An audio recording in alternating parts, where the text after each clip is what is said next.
takatanga kuonana. Ndaisiva Mwari wezvichashanduka. Ndaisiva Mwari wezvichashanduka.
Murudo rwedu tigone kuchengeta vanava. Vanai vava vatakapiwa na Nyadenga. Murudo rwedu Tulika Makambo Guilty Case Amoli. Uyemerera kuye pakapera kare kare. Uyemerera kuye pakapera kare kare. Kuchemerera kuye pakapera kare kare. Kuchemerera kuye pakapera kare kare. Nairudo bujolo iwe. Nairudo bujolo iwe. Nairudo bujolo iwe. Nairudo bujolo iwe.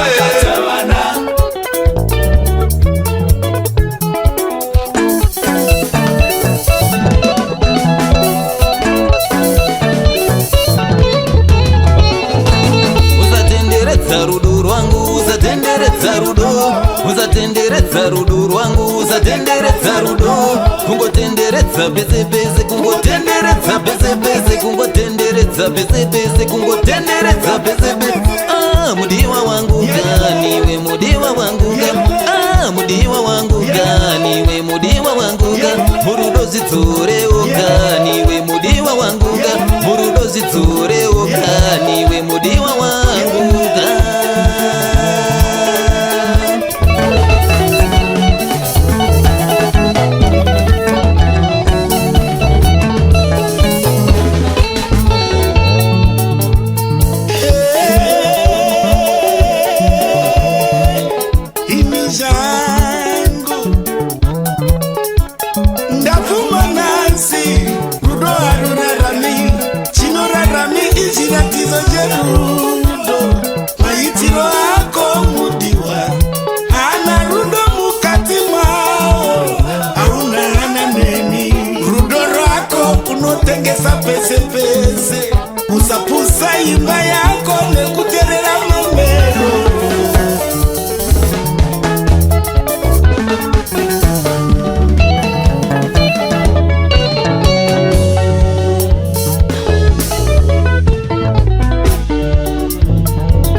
rwakakosha iwe, urudo rwemumereji mumwe wangu rwakakosha iwe, urudo rwakanaka, rudo rwakanaka, urudo rwakanaka, rudo rwakanaka, urudo rwakanaka kana Mwari anoripembedza, urudo rwakanaka kana Mwari anoripembedza.